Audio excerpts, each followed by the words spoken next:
Joining me now is Meher Tarar, a columnist from Pakistan, a well-known author. Thank you so much for your time. Welcoming Abdul Basit, former High Commissioner of Pakistan, to India as well. Welcome to India today, Ambassador Basit. I'm going to begin by asking Meher Tarar that we've been waiting for this for days together now, including Pakistan, when the vote on the no confidence motion, as directed by the Supreme Court of Pakistan, was to take place at 11 o'clock today. But what appears is that the Speaker is now insistent on a discussion on the conspiracy angle that Imran Khan has been talking about for a while now. If this is not a delay tactic really, then what is? What is the need to prolong this any further when the numbers are stacked up against Imran Khan? Hi, thank you, Sneha.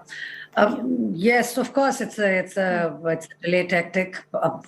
We were expecting the vote of no confidence to take place today, and we thought Prime Minister Imran Khan will not be the Prime Minister of Pakistan by the end of the day. So honestly, I don't really know what's happening in the Assembly. It is, of course, it's a political tactic. It's whatever they are doing in the National Assembly today. I'm sure it is by the book. That they will not do anything to go against the order of the Supreme Court. But then on the other hand, there are political reasonings, political justifications. They may want to delay it for a while. I'm kind of, I don't really know what's happening. I think maybe Ambassador Basit will be able to throw more light on it. Of course, I understand it's a delay tactic. And I understand why this is happening, because many people, and not just PTI, not just Prime Minister Imran Khan and his cabinet, there are countless people in Pakistan right now believe that this is a coup. This is just a tactic. Of course, it's constitutional vote of no confidence, but the way it has happened, the way everything has taken place so far, the way dissidents appeared out of nowhere, how alliances came to an end, how everything just came together like rather suddenly. In like a few days, everything happened to overthrow Imran Khan's government, and anybody who believes in the supremacy of democracy is appalled at the idea of another prime minister not being allowed to complete that term. But of course, as I said earlier, Yes. vote of no confidence is constitutional, but the way happened leaves has brought forward a lot of questions for which there are no questions. Blatant horse trading has taken place, something that is forbidden by our constitution. Then, as I said, alliances have suddenly come to an end. What needs to be understood here is that there is no allegation of corruption or misuse of power against Prime Minister Imran Khan. Yes, there is inflation. There are other issues. Economy is not in a very good place, but Yes. things did start to get situation.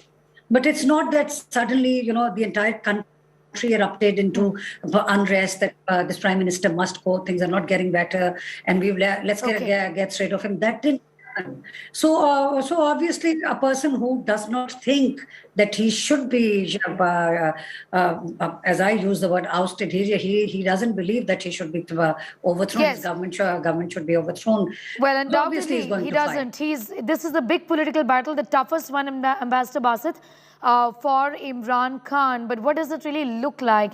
The court has said, and I'm curious to know, if the Supreme Court is saying that there should be a vote on the no confidence motion, the numbers are with the opposition. It's very, very clear right now. Can there be anything different done today at the National Assembly where the Speaker is insistent on a discussion once again? Is that even constitutional? No, writing is on the wall, and I'm sure that the voting would be held today. And I'm just hearing that some talks have been held between the opposition and the government, and now they have agreed to hold this vote at around 8 p.m. Pakistan time. Perhaps, they want to, our Foreign Minister, Qureshi, would resume his speech when the session begins. I do not know when, but he would resume his speech and he would try to reinforce the narrative which the government has been trying to build during the last 1 month or so. So a vote is going to be held this evening, that is for sure, because if government doesn't do that, then obviously it will be held in contempt of the Supreme Court, and that would not go to, and that would further blemish its image.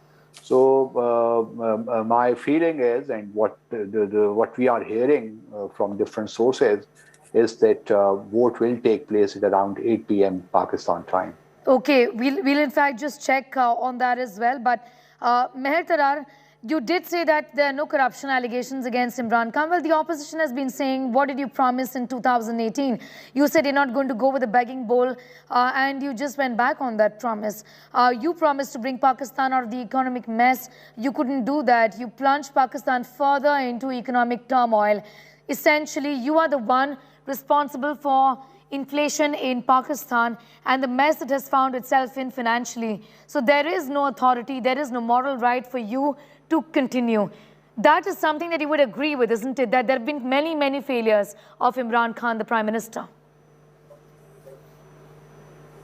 Well, actually, one of his biggest promises was that he would end corruption in Pakistan and that he would bring all the political leaders, the most prominent leaders of Pakistan. He would make sure that they are punished. Most of them.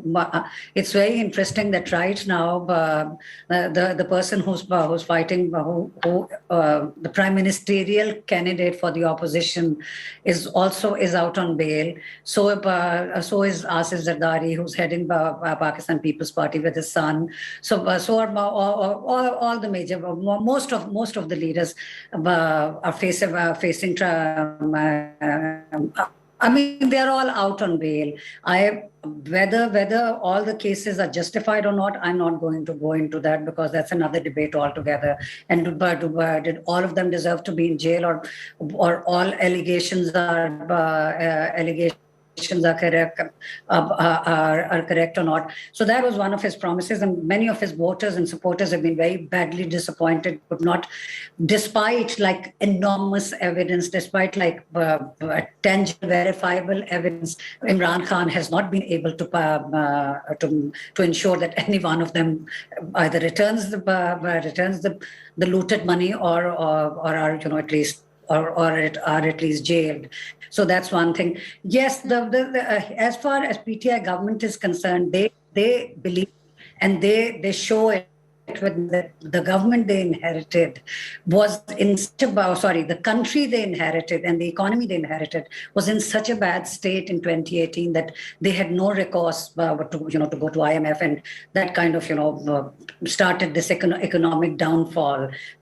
Things that looked good on the surface in 2018 suddenly became transparent. They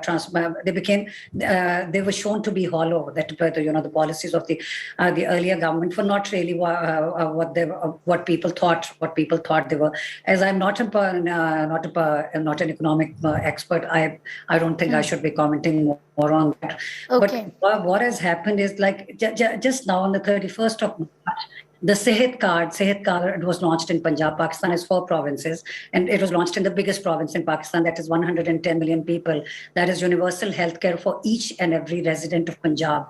That is not something a government that has no control over its economy would do. The same thing had already happened in Khyber Pakhtunkhwa, the other province where Pakistan Tehreek-e-Insaf is in power, and the employment index was quite positive. I'm using the word was because everything has come to a standstill in the last 1 week.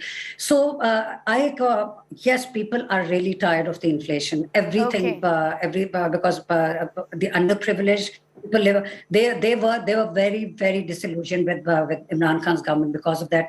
But trust me when I say this, there is no unrest. The people have not come out on street to say throw him out. We don't want this government. Though he's asking what people to come out on the streets, remains to be seen whether that happens or not, Meher Tarar. Yes, I'm not talking. Just one thing. I'm not talking about people you see on Twitter, PTI supporters, or the other side, or media people, or what you see on Pakistan channels. But if you talk to anybody off television or off Twitter, people who are critical of Imran Khan, very severely, seriously critical of Imran Khan, suddenly they feel they have sympathy for him. So they are flabbergasted at what is happening, because the see is that, as I said, all of a sudden this has come about. All right. Of course, I don't think there's any government that has not faced these,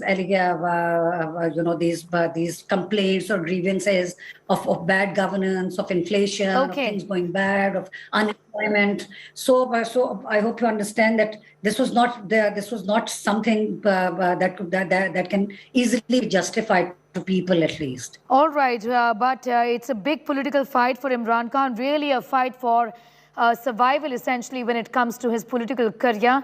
And it remains to be seen whether the trust vote takes place today or not. Ambassador Basit, thank you so much for your time. We hope to continue these conversations with you, and also thanking Meher Tarar for the time being. Thank you for joining us.